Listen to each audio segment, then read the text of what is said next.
Quero que você abra sua Bíblia em Lucas capítulo 24, verso 13.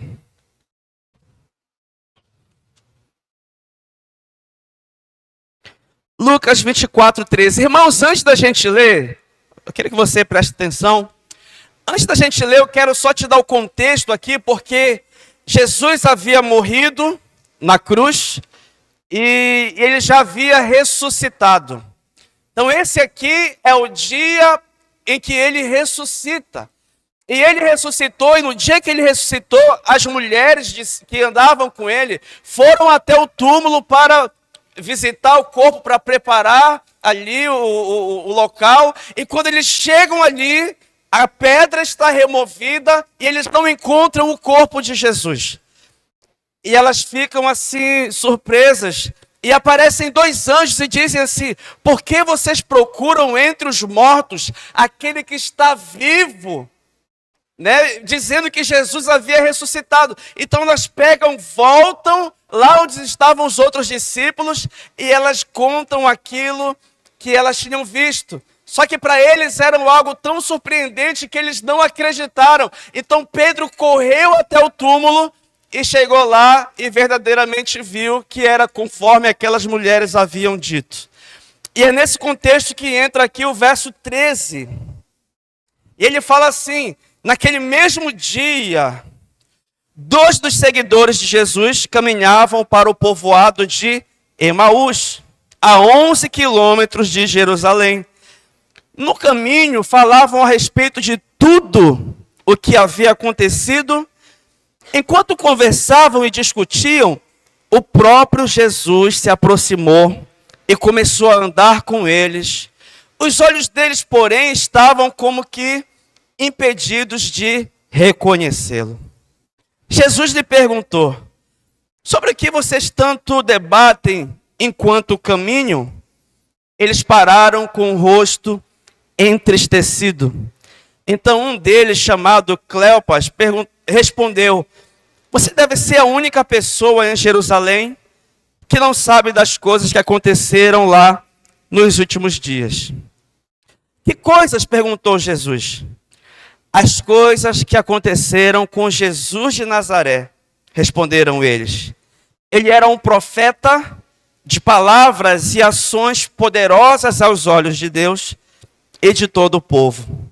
Mas os principais sacerdotes e outros líderes religiosos o entregaram para que fosse condenado à morte e o crucificaram. Tínhamos esperança que ele fosse aquele que resgataria Israel. Isso tudo aconteceu há 3 dias. Algumas mulheres do nosso grupo foram até seu túmulo hoje bem cedo e voltaram contando uma história surpreendente. Disseram que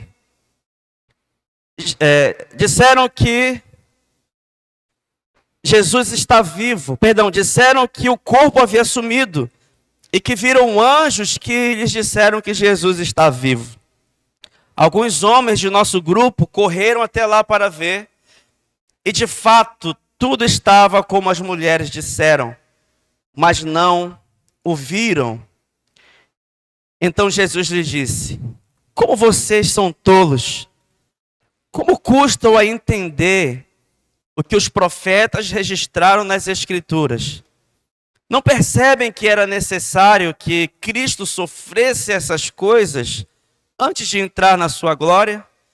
Então Jesus os conduziu por todos os escritos de Moisés e dos profetas, explicando o que as Escrituras diziam a respeito dele. Aproximando-se de Emaús, o destino deles, fez Jesus como quem seguiria a viagem, mas eles insistiram: fique conosco esta noite, pois já é tarde. E Jesus foi para casa com eles. Quando estavam à mesa, ele tomou o pão e o abençoou, e depois partiu e lhes deu. Então os olhos deles foram abertos e reconheceram neste momento. E o reconheceram neste momento. Neste momento ele desapareceu. disseram um ao outro: não ardia o nosso coração quando ele falava conosco no caminho e nos explicava as Escrituras? E na mesma hora levantaram-se e voltaram para Jerusalém. Ali encontraram os 11 discípulos e os outros que estavam reunidos com eles, que eles disseram: é verdade que o Senhor ressuscitou, ele apareceu a Pedro. Amém, amados? Amém, meus irmãos? Irmãos, para a gente poder entender por que aqueles homens não entenderam a missão de Jesus, de morrer naquela cruz, de realmente padecer, é preciso nós entendermos todo o contexto daquele povo. Sabe, durante toda a história de Israel, nós vemos Deus disciplinando aquele povo, toda vez que eles se voltavam contra o Senhor, toda vez que eles abandonavam o Senhor e iam servir e adorar a outros deuses, Deus levantava ou permitia que alguma nação viesse e os oprimisse. Na verdade, isso já estava dito pelo Senhor lá em Deuteronômio, quando ele fala sobre o caminho da bênção e o caminho da maldição. Quantos aqui lembram? E no final Deus fala assim: escolhe, pois, a bênção. E uma das maldições que Deus falava era o seguinte, que se aqueles homens não obedecessem, não fossem fiéis, se eles seguissem a outros deuses e adorassem a outros deuses, uma das maldições que viria sobre eles é que o Senhor levantaria outros povos e outras nações para que os subjugassem. E foi assim durante toda a história do Antigo Testamento. Você vê isso mais fortemente descrito no livro de Juízes, quando a palavra de Deus fala: e fez Israel, e fez aquele povo o que era mal perante os olhos do Senhor. E toda vez que ele fala isso é porque aquele povo tinha abandonado o Senhor, aquele povo estava voltado para outros deuses e adorando a outros deuses, a Baalins, como a palavra de Deus diz. E você vai ver os midianitas, os moabitas, os amonitas, os filisteus, você vai ver os persas, os babilônicos se levantando e oprimindo Israel e subjugando aquele povo. É claro que Deus naquela época levantava também homens e mulheres para liderarem o exército e livrá-los do cativeiro. Você vê Deus levantando Gideão, você vê Deus levantando Jefté, você vê Deus levantando Débora, você vê Deus usando Sansão, você vê Deus usando Davi como homens e mulher que tomavam a frente do exército e junto eles conseguiam a vitória para conseguir libertar o povo daquela opressão. Então, quando Jesus vem como Messias, preste atenção nisso, aquele povo esperava que Jesus pudesse libertá-los agora da opressão de Roma. Eles esperavam que Jesus os libertasse, assim como aqueles homens de Deus, aqueles juízes nos libertaram no passado. Então eles esperavam que o Messias viria sentado em um cavalo de guerra, que levantasse a sua espada, que liderasse o seu exército para poder vencer aquele povo inimigo. Mas essa não era a forma que Jesus iria salvar aquele povo. Inclusive lá em Mateus capítulo 1, verso 21, quando o anjo aparece para José, ele diz assim, Mateus 1, 21, por favor. Diz assim: e ela terá um filho, e você lhe dará o nome de quê? Jesus. Por quê? Porque ele salvará o seu povo de quê, irmão? Dos romanos? Da opressão? Dos impostos altos? Do que Jesus libertaria o seu povo? Diga aí. Dos seus pecados. Então eles tinham uma visão errada de Jesus. Eles tinham uma visão errada da missão de Jesus. Porque Jesus ele não veio para libertar aquele povo de Roma. Jesus era o salvador daquilo que era a pior coisa que havia entrado nesse mundo. E isso se chama pecado. E isso também serve para nós, meus irmãos. Porque muitas pessoas também acreditam que Jesus, ele vai resolver situações da nossa vida diária. Nós estávamos ontem numa visita. Visitamos um casal precioso, que na verdade vão se casar agora no mês que vem, se eu não me engano. E o irmão estava testemunhando, né, como Deus tinha livrado ele do alcoolismo. E como aquele homem estava feliz por ter sido liberto do alcoolismo. Liga aqui, por favor, irmão. Como que aquele homem está feliz de ter sido liberto do alcoolismo. Deixa eu falar algo para você, irmão. Deixa eu falar algo para você. Antes de Jesus nos libertar das nossas prisões, presta atenção para que você entenda, irmão.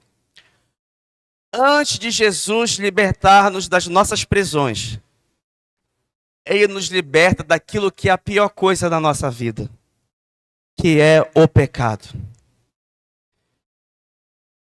Ser liberto do alcoolismo, da droga, da prostituição, isso aí, meu irmão, na verdade é uma consequência da pior coisa que pode existir para um homem, que é viver separado de Deus. Aquele homem vivia separado de Deus, por isso que ele vivia em alcoolismo. E o que Jesus fez na vida dele? Jesus entrou no seu coração.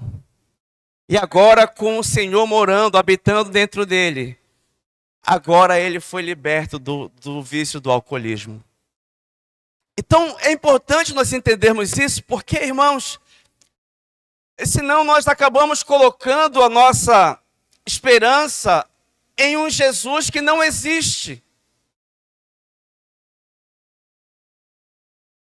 Porque a missão de Jesus não preste atenção para que você entenda. A missão de Jesus não é dar a casa que você busca, não é te prosperar como você quer prosperar. A missão de Jesus não é te dar o casamento, a família que você precisa, que você quer alcançar. A missão de Jesus nesse mundo não é nos fazer felizes aqui nessa terra. Não é nos dar saúde. Preste atenção. Ainda que tudo isso que eu disse esteja assim num pacote que é uma consequência, na verdade, daquilo que é o mais importante. Porque o mais importante não é esse pacote que eu te falei aqui e que todos nós queremos que aconteça na nossa vida. Ou nós não queremos, irmão? Quem aqui não quer ser próspero? Quem aqui não quer que as portas se abram para você? Quantos aqui não querem saúde? Quem aqui quer saúde? Quem aqui quer ter uma família abençoada? Todos nós queremos. Mas essa não foi a missão principal de Jesus. Aqueles homens achavam que Jesus ia libertá-los contra Roma. Mas a libertação que Jesus tinha para eles não era mais uma libertação passageira. Porque Jesus já tinha liberto aquele povo tantas e tantas vezes, e mais uma vez agora eles estavam oprimidos. A libertação que Jesus tinha para eles agora era uma libertação eterna. Aleluia por isso, amém, irmãos? Era uma libertação permanente. Era uma transformação que não tinha mais como voltar atrás. E isso foi uma bênção para nós, porque essa graça nos alcançou também. Então muitas pessoas têm uma visão errada de Jesus. Irmão, Jesus, ele não veio para resolver os nossos problemas. Ele não veio para resolver as nossas crises. Ele não veio para nos dar dinheiro, para nos dar prosperidade. Porque a maior necessidade da humanidade é ter os seus pecados perdoados. E isso só é possível através do sangue de Jesus que foi derramado naquela cruz. Por isso que ele precisou morrer. Por isso que o sangue precisou ser derramado. O sangue de um inocente, o sangue puro, sem defeitos, precisou ser derramado. Porque somente assim o sacrifício seria aceito. E o fato de Jesus ter ressuscitado ao terceiro dia foi uma prova que o sacrifício foi totalmente e amplamente aceito pelo Senhor. Então Jesus precisou morrer. Ele precisou derramar o seu sangue. E aqueles homens não reconheceram isso. Então, quando nós falamos da estrada de Emaús, que é o título dessa mensagem, a estrada de Emaús fala de um caminho de tristeza, fala de um caminho de decepção, porque aqueles homens estavam decepcionados. Aqueles homens estavam tristes, porque as coisas não saíram da forma que eles queriam que saísse. Aqueles homens, quando a gente fala da estrada de Emaús, a estrada de Emaús é uma estrada da desistência. Porque agora eles estavam voltando para a sua vila, eles estavam voltando para a sua casa, eles estavam voltando para a sua velha vida, eles estavam desistentes. Então a estrada de Emaús é o caminho da tristeza, da decepção e da desistência. Quantos, irmãos? Porque às vezes nós também passamos por isso na nossa vida. Quantas vezes nós não nos entristecemos com as circunstâncias da nossa vida, porque as coisas não saíram da forma que nós gostaríamos que saísse. Quantas vezes nós não nos decepcionamos com pessoas em quem nós colocamos a nossa confiança? Quantas vezes nós não até nos decepcionamos com o Senhor, porque Deus não fez da forma que nós gostaríamos que Ele fizesse. E é importante nós entendermos isso, irmão, porque Deus, Ele não vai fazer muitas vezes da forma que você quer. Ele vai fazer da forma que Ele quer. Amém, irmãos? Mas você pode ter certeza que a forma que Ele quer é infinitamente melhor do que a maneira que nós queremos. Porque Deus tem o melhor para nós. Deus sabe o que é melhor para nós. Assim como nós, como pais maduros, sabemos o que é o melhor para os nossos filhos e nós queremos que o melhor aconteça na vida deles, assim também o nosso Senhor é. Ele sabe o que é melhor para nós. Amém, meus irmãos? Também, muitas vezes, isso acontece com a gente. Mas essa estrada de Emaús, a estrada de Emaús nos ensina algumas lições. Eu queria que você entendesse isso. São 5 lições, eu quero falar rapidamente com você aqui.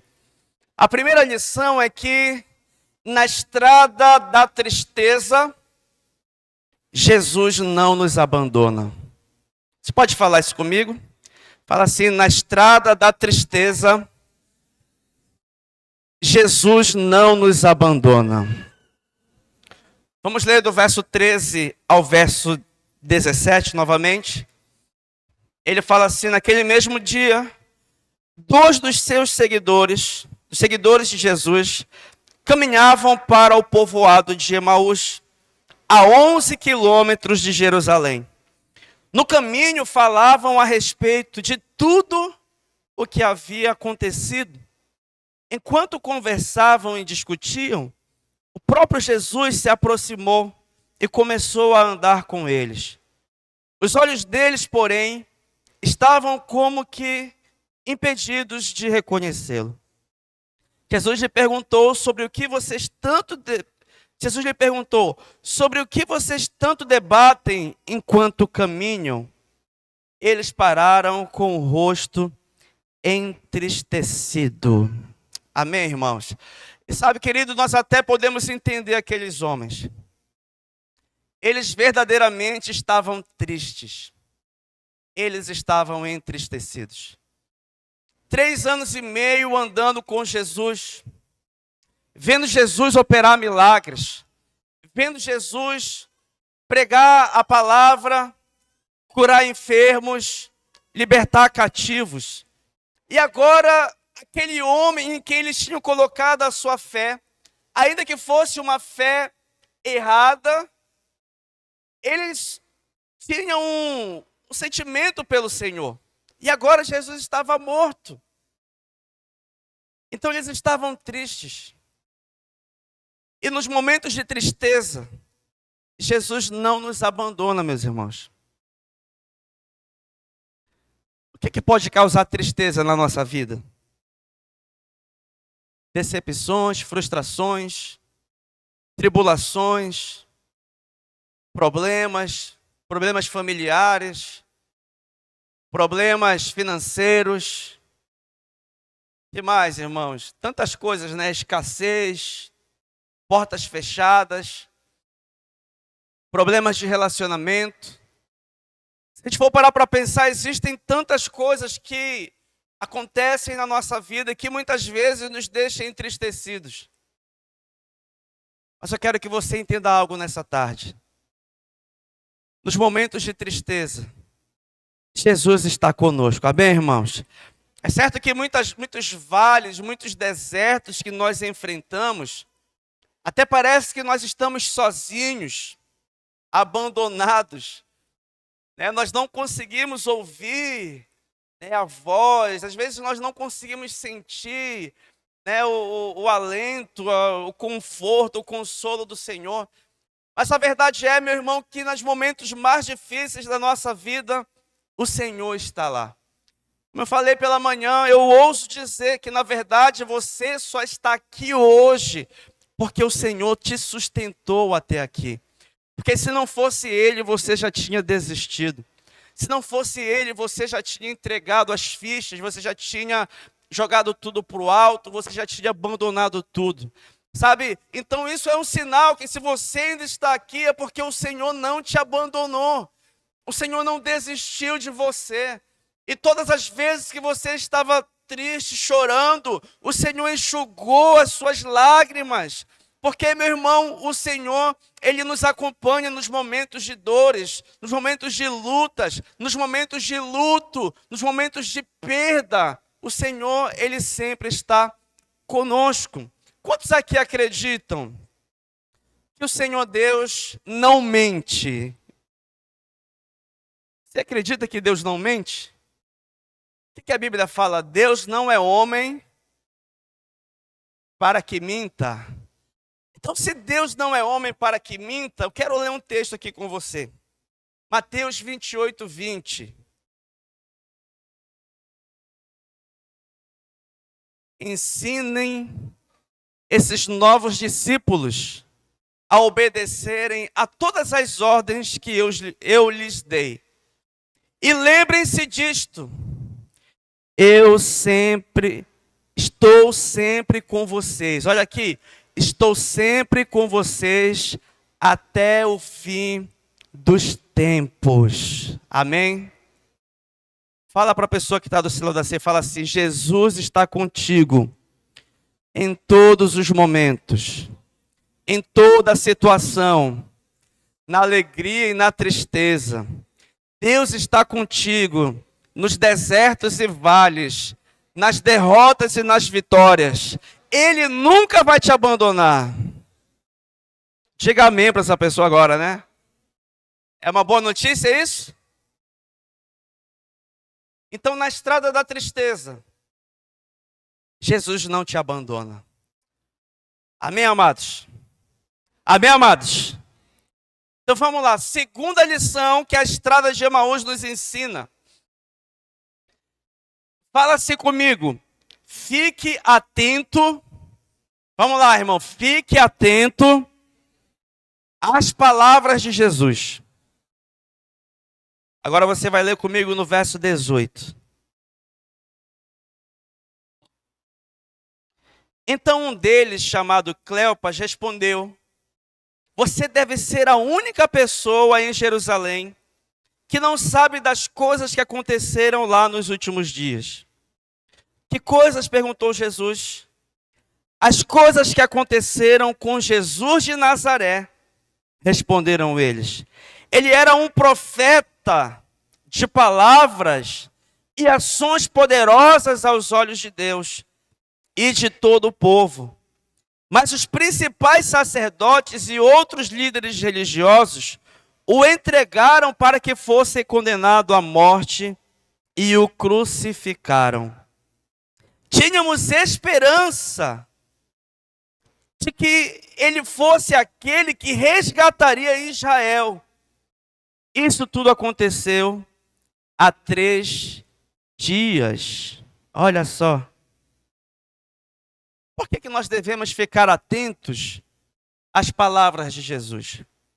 Irmão, Jesus enfatizou diversas vezes aqueles homens, quem ele era e o que deveria acontecer com ele. Então não foi poucas vezes que Jesus deixou claro qual era a missão dele aqui nessa terra, mas aqueles homens não ficaram atentos às suas palavras. Inclusive, eu quero ler 2 textos aqui. Lucas capítulo 9, verso 22. Isso aqui é uma das vezes que Jesus fala: é necessário que o Filho do Homem sofra muitas coisas. Disse: ele será rejeitado pelos líderes do povo, pelos principais sacerdotes e pelos mestres da lei. Será morto, mas no 3º dia ressuscitará. Olha só, irmão. Então Jesus já estava dizendo para eles o que iria acontecer. Lá em Mateus 26, 2, fala assim: como vocês sabem, a Páscoa começa daqui a 2 dias. E o Filho do Homem será entregue para quê, irmão? Para ser crucificado. Então eles não perceberam. Presta atenção nisso, irmão. Eles não perceberam qual era a missão de Jesus. Mas por que eles não perceberam, irmão? É porque eles estavam mergulhados no entendimento. O entendimento de quem eles gostariam que Jesus fosse. Eles queriam um Jesus que os libertasse de uma tirania. Olha aqui para mim, irmão. Não divague a sua mente. Eles não deram ouvidos ao que Jesus tinha falado, porque eles estavam convictos. Era o que eles queriam. Eles queriam um Messias revolucionário, que levantasse a sua espada contra Roma. E Jesus está falando: não, a minha missão não é essa, eu vou ser morto, o Filho do Homem vai ser crucificado. Mas eles insistiram naquele entendimento que eles queriam que acontecesse. Então nós devemos ter cuidado, meus irmãos. Nós precisamos guardar o nosso coração, sabe por quê? Devemos ter cuidado para não fazer como outros fazem, de criar uma imagem a respeito de Jesus, de criar uma imagem de quem nós queremos que Jesus seja. Porque muitas pessoas, meu amado, eles querem que Jesus seja da forma que eles querem. Ou seja, Jesus tem que se adequar à minha vontade.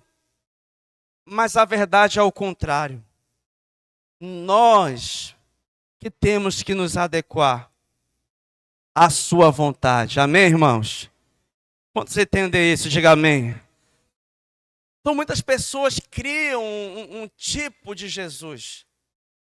Jesus que aceita, o Jesus que me abençoa, o Jesus que me liberta, o Jesus que me responde, que responde às minhas orações, o Jesus que faz aquilo que eu quero que ele faça. E muitas pessoas têm transformado Jesus, no seu entendimento, em um gênio da lâmpada, em onde você ali só esprega a lâmpada e aparece ali, e agora?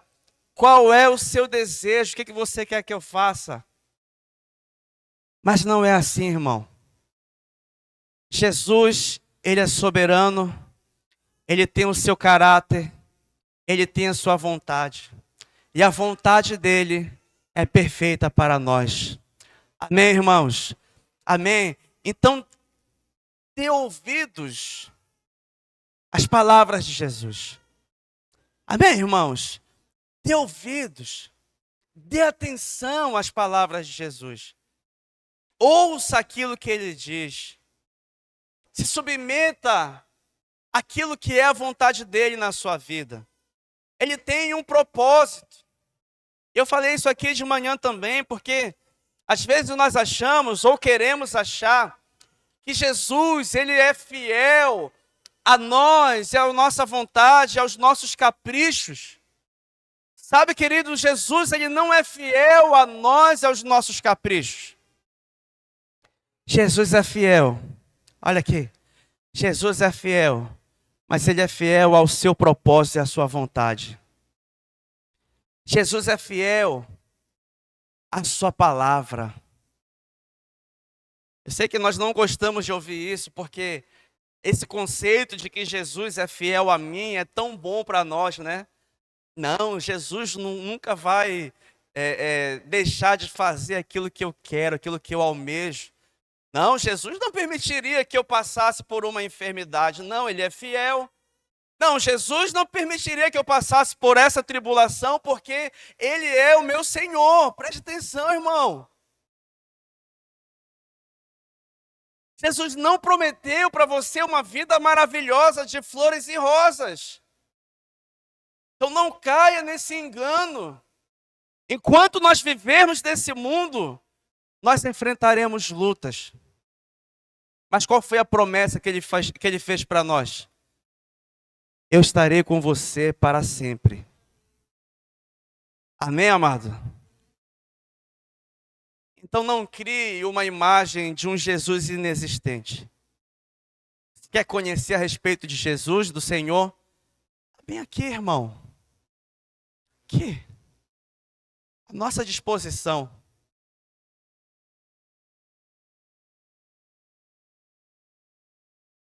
Agora, voltando aqui ao assunto. Em outros momentos da história da Bíblia, lá no Antigo Testamento principalmente, você vê que Deus foi glorificado, sim, através de um homem, ou no caso de Débora, uma mulher, que foi levantada pelo Senhor como um instrumento para a salvação e libertação de um cativeiro, de uma opressão. Preste atenção. Você vai ver Deus levantando ali os juízes, você vai ver Deus levantando o rei Davi como um rei guerreiro, libertando o povo ali dos inimigos, do perigo dos inimigos. Mas agora com Jesus era diferente, irmão. Deus, no passado, foi glorificado através da vida de Gideão, de Jefté, de Sansão, de Davi, mas agora Deus não seria glorificado através da vitória de um exército e de um líder liderando aquele exército. Agora Deus seria glorificado através da morte de um justo, através da morte de um santo. Porque a Bíblia fala que o salário do pecado é a morte. Mas Jesus não tinha pecado nenhum. Então agora era diferente, porque não era mais uma vitória passageira. Agora não. Agora era uma vitória eterna. E nós fomos totalmente alcançados por essa graça. Amém, irmãos? Então, glória a Deus. Glória a Deus, porque Jesus não era um revolucionário libertário. Amém, amados? Glória a Deus, porque ele era um cordeiro de Deus que tira o pecado do mundo. Ele veio como o cordeiro que tira o pecado do mundo. Amém, irmãos? Amém, amados? Estamos juntos ainda aqui? Amém, glória a Deus. A terceira lição que a gente aprende aqui com a estrada de Emaús, essa história que nós lemos, é que a palavra de Deus, ela é mais importante do que os sinais. Eu quero que você entenda isso também. A partir do verso 22. Lá no verso 22, ele diz assim: algumas mulheres do nosso grupo foram até o seu túmulo hoje bem cedo e voltaram contando uma história surpreendente. Disseram que o corpo havia sumido e que viram anjos que lhes disseram que Jesus está vivo. Alguns homens do nosso grupo correram até lá para ver e, de fato, tudo estava como as mulheres disseram, mas não o viram. Então Jesus lhes disse: como vocês são tolos. Depois de ouvir tanto aquilo que eu disse, depois de ouvir os anjos falando, mesmo assim não acreditaram, como vocês são tolos. E ele diz assim: como custam a entender o que os profetas registraram nas Escrituras? Não percebem que era necessário que o Cristo sofresse essas coisas antes de entrar em sua glória? Então Jesus os conduziu por todos os escritos de Moisés e dos profetas, explicando o que as Escrituras diziam a respeito dele. Amém, irmãos? Amados, a palavra de Deus, ela é totalmente digna de confiança. A palavra, na verdade, ela é a expressão do próprio Deus. A palavra de Deus é aquilo que Deus é. Então nós não precisamos, irmãos, de aulas, de professores que nos digam como Deus é. Porque a palavra, ela está totalmente ao nosso alcance. Basta nós lermos, porque Ele é a palavra. Lá em João, quando fala que no princípio era o Verbo, né, e o Verbo estava com Deus, e o Verbo era Deus. E depois ele diz que o Verbo se fez carne e veio habitar no meio dos homens, no meio de nós. Então, quem é que era o Verbo? Fala-se comigo: Cristo. Cristo é o Verbo. Então, o Verbo, a palavra, o Verbo de Deus. Então, Ele é o Verbo. É por isso que a palavra dele é tão digna de confiança, meu irmão. Porque Ele e a sua palavra são um.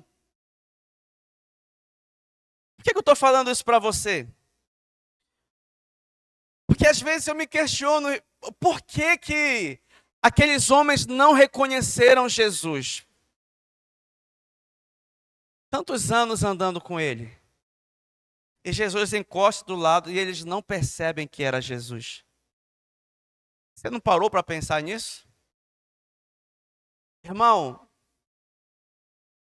Jesus, ele queria que a fé daqueles homens fosse firmada, fosse baseada na sua palavra, nas suas escrituras, na sua escritura. E não apenas por vê-lo pessoalmente. Quem é que lembra da fé de Tomé? Não, se eu não ver, se eu não tocá-lo, se eu não ver as suas feridas, se eu não colocar o meu braço do lado do seu braço. Não é essa a fé que Jesus quer que nós tenhamos. A fé racional. Não é essa a fé que o Senhor quer desenvolver em nós. Preste atenção nisso. A nossa fé, ela tem que estar baseada na verdade, nas Escrituras. E foi por isso que Jesus, ele não quis que eles o reconhecessem. Porque se eles tivessem o reconhecido, eles iam logo ficar felizes. Olha o Senhor aqui, o Senhor ressuscitou. Mas o que Jesus fez?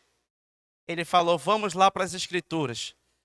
E ele vai desde Moisés até os profetas. Não é isso que nós lemos aqui? Ele vai através de Moisés e os profetas. Isso está dizendo lá no verso 26, 27. Então Jesus os conduziu por todos os escritos de Moisés e dos profetas, explicando o que as Escrituras diziam a respeito dele. Então o que Jesus queria aqui? Quando eles voltassem para Jerusalém, Jesus não queria que eles falassem assim, olha, Jesus ressuscitou, porque nós o vimos vivo. Mas Jesus queria que eles dissessem assim para os seus discípulos, Jesus ressuscitou, porque as Escrituras se cumpriram exatamente como dizia que iria acontecer. Amém, irmãos?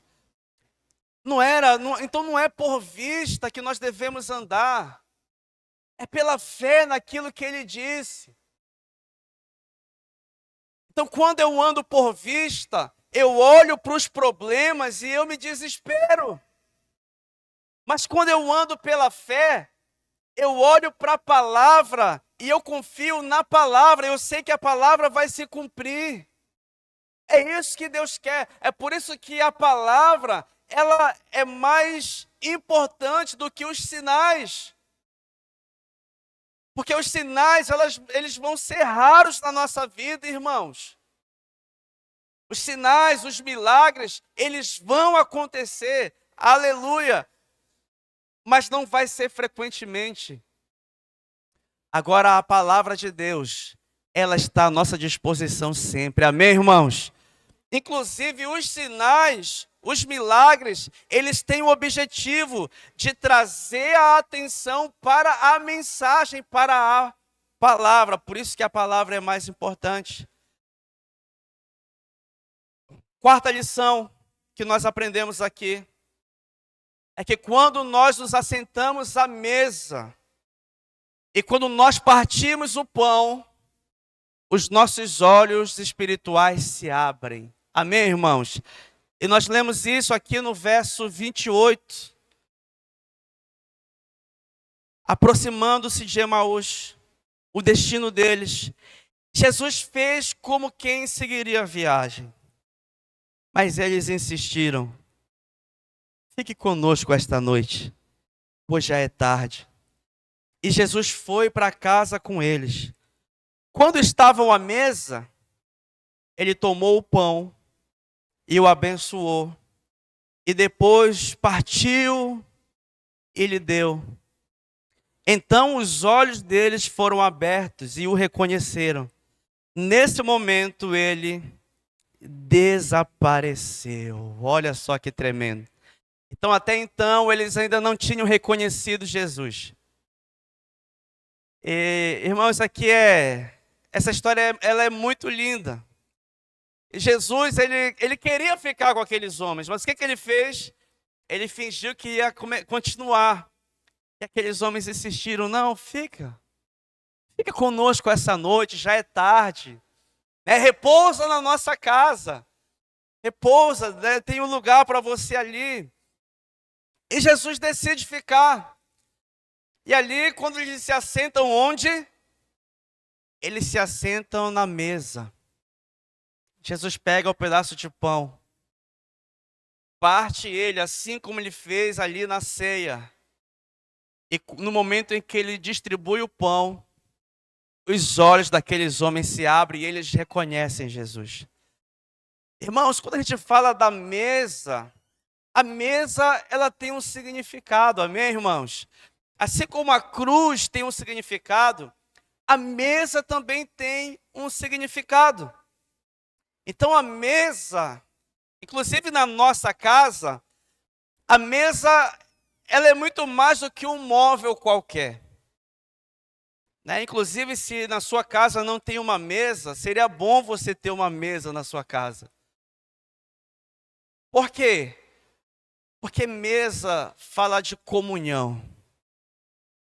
E é importante que haja comunhão na família, amém, irmãos? É importante que haja aquele momento da refeição juntos. Porque na mesa nós olhamos nos olhos uns dos outros. Amém, irmãos? Na mesa nós compartilhamos. Passa farinha aqui, você passa farinha. Passa aqui às vezes a mesa é grande, né? Passa um pouco desse açaí aí para mim. E assim a gente vai compartilhando. Né? Na mesa é um lugar onde nós olhamos nos olhos, onde nós conversamos, onde nós compartilhamos. Preste atenção nisso, irmão. Porque existe um princípio da mesa aqui nesse texto.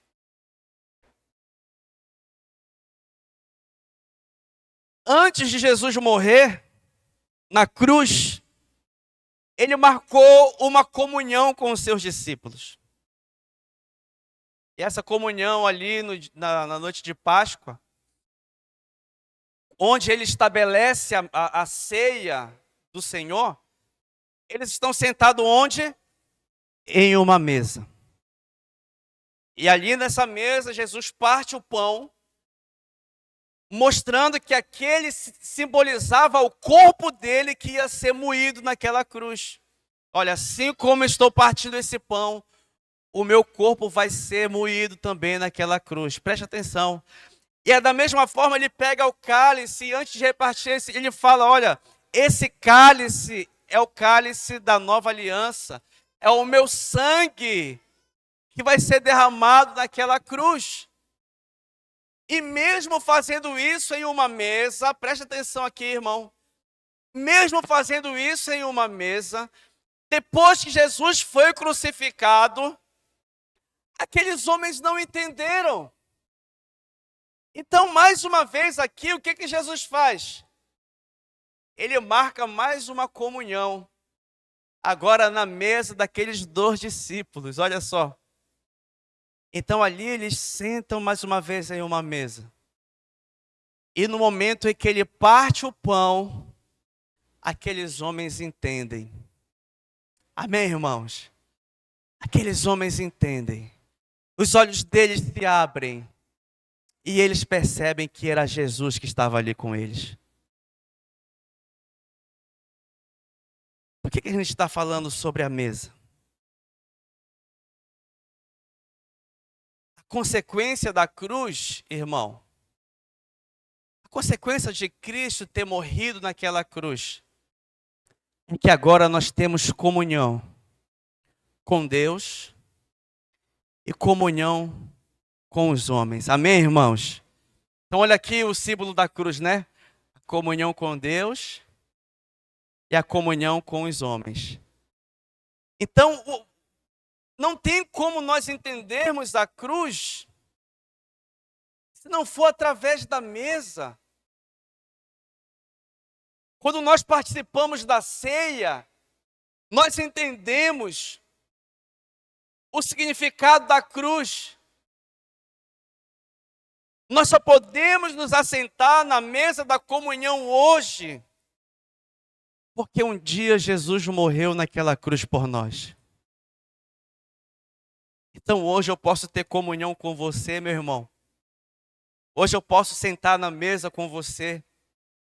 Assim como também hoje eu me assento na mesa da comunhão com o Senhor. Porque Ele morreu por nós e nos resgatou. Geralmente, quando nós falamos da mesa, do partir do pão. Olha, irmão, quando nós falamos de partir o pão, isso está apontando para a ceia. E sempre, na verdade, quando você vai ver no Novo Testamento também, sempre que eles se reuniam para partir o pão, sempre tinha a palavra de Deus sendo ministrada. E isso nos arremete a algo também. Quando você está sentado à mesa com a sua família, com os seus irmãos de fé, quais são os tipos de assunto que saem? Qual é o nosso maior assunto, irmãos? Em que nós gastamos o nosso tempo de comunhão?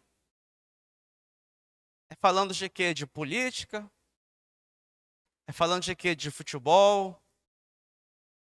Entretenimento? Qual é o nosso assunto? Qual é o nosso assunto na nossa casa, irmão? Qual é o nosso assunto quando nos reunimos? Eu quero ler 2 textos com você. Atos 2:42. Diz assim: todos se dedicavam a quê, irmão? De coração ao ensino dos apóstolos. Qual era o ensino dos apóstolos? A doutrina dos apóstolos é a doutrina de Cristo. Então eles se dedicavam de coração ao ensino. Aí ele fala na comunhão e ao partir do pão e na oração. Então você vê aqui o partir do pão está relacionado também com o ensino, com a palavra. Atos 20, verso 7. Diz assim: no primeiro dia da semana, nos reunimos com os irmãos de lá para o partir do pão. Olha aqui mais uma vez o partir do pão. Eles se reuniram para partir o pão. Paulo começou a falar ao povo. E como pretendia embarcar no dia seguinte, continuou até a meia-noite. Então eles iam partir o pão. E o que Paulo fez? Começou a pregar. Então, quando nós falamos de partir o pão, nós também temos que relacionar isso à palavra, irmão. Qual é o assunto do nosso coração? Quando nós nos assentamos à mesa, sobre o que nós conversamos, nós precisamos mudar isso no nosso coração, porque nós valorizamos tantas outras coisas. E a Bíblia fala que a boca fala do que o coração está cheio. Assim também como a Bíblia fala que não só de pão viverá o homem, mas de toda palavra que procede da boca de Deus. Ô meu irmão, é tempo de nós enchermos o nosso coração com aquilo que é do Senhor. É tempo de nós enchermos o nosso coração com a palavra do Senhor, para que, consequentemente, quando nós estivermos sentados à mesa, seja com os irmãos e seja com o Senhor, que saia do nosso coração aquilo que agrada a Deus. Amém, irmãos? Que saia do nosso coração aquilo que edifica, aquilo que salva, aquilo que cura, que saia da nossa boca, do nosso coração, que saia das nossas palavras, aquilo que agrega, aquilo que acrescenta a vida espiritual, tanto nossa como dos nossos irmãos e familiares. Que o Senhor seja o nosso assunto, que o Senhor seja aquele que permeia o nosso coração. E por último, meu irmão, para a gente encerrar.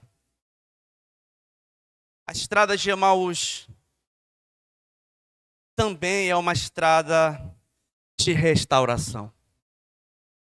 Então, assim como no início ela é uma estrada de frustração, de tristeza, de decepção, de desistência, quando Jesus se une, quando Jesus se junta com aqueles homens, nós vemos o coração deles sendo transformados pela presença do Senhor e pela restauração dele. Quando aqueles homens tiveram seus olhos abertos, eles perceberam que Jesus havia ressuscitado, era ele que estava ali. Não ardia o nosso coração enquanto ele falava? Não foi isso que eles disseram? Vamos ler. Lá no verso 32, ele diz assim: disseram um ao outro: Não ardia o nosso coração quando ele falava conosco e nos explicava as Escrituras? E na mesma hora, levantaram-se e voltaram para Jerusalém. Ali encontraram os 11 discípulos e os outros que estavam reunidos com eles, que lhes disseram: é verdade que o Senhor ressuscitou. Ele apareceu a Pedro. Amém, irmãos? Amém, irmãos?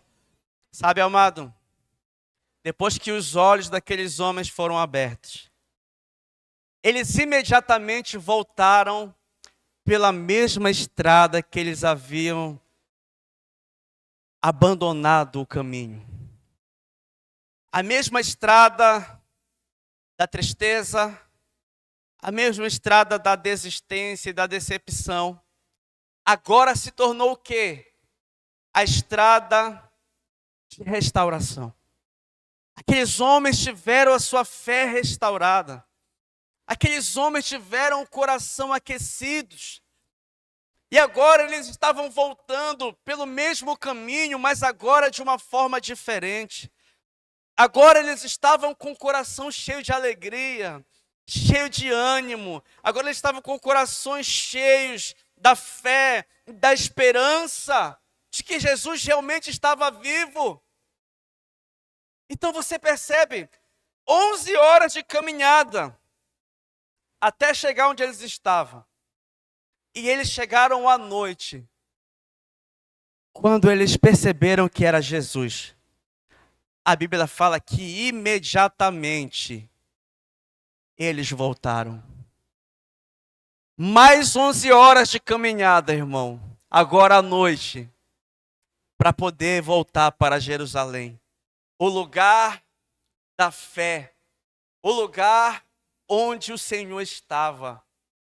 Oh, meu irmão, isso nos ensina que nós não devemos perder tempo. Você não deve perder mais tempo na sua vida.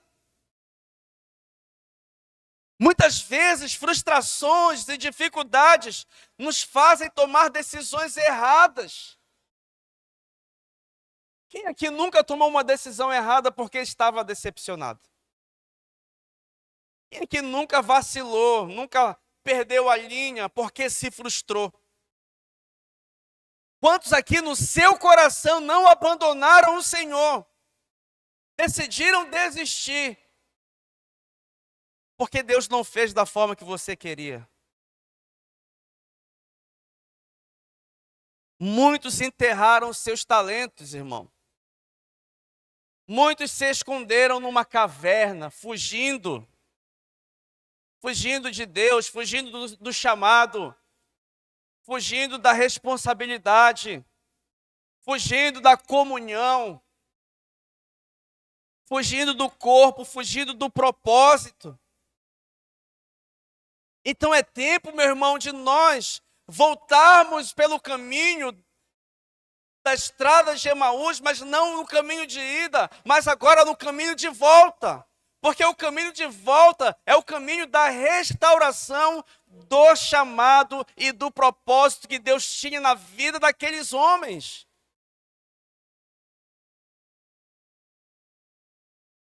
Não desista, meu irmão. Não desista diante da tempestade.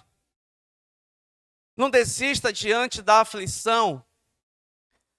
Não desista diante do dia mau, diante das pressões desse mundo. Não desista do chamado que você já recebeu do Senhor um dia na sua vida. Aqueles homens foram chamados para serem seguidores de Jesus. Mas agora eles tinham voltado para sua casa. Eles tinham abandonado o caminho. Mas Jesus foi lá para resgatá-los. Preste atenção, irmão. Jesus, ele acompanhou eles naquela estrada. Jesus entrou na casa com eles porque foi convidado. E ali naquela mesa, Jesus restaurou a visão daqueles homens. E eu creio que é isso que Deus quer fazer na vida de muitos aqui nessa noite. propósito não está morto. Quantos dizem amém por isso? Talvez esteja adormecido por alguns dias. Mas o Senhor quer tirar as escamas dos nossos olhos. Tirar as escamas dos olhos daqueles que não estão enxergando. As coisas podem até parecer, meu irmão, que não estão indo bem. Mas o que a palavra de Deus diz? O fim das coisas é melhor do que o princípio delas. Então não importa como começou. O que importa é como vai terminar. Amém, irmãos? Amém, irmãos? Então não desistamos da nossa fé. Se você já está na estrada de Emaús, você deve voltar por essa mesma estrada. Só que agora com o coração restaurado. Amém, irmãos? Se você tomou sua decisão de um dia desistir dos planos de Deus para você, essa é uma noite de restauração na sua vida, eu creio nisso. Amém? Só que agora é diferente. Agora não mais desistentes, mas agora renovados. A palavra de Deus diz através de Paulo que nós não somos daqueles que retrocedem. Amém, irmãos? Amém? Eu quero chamar os irmãos do louvor. Eu quero convidar você a ficar de pé no seu lugar.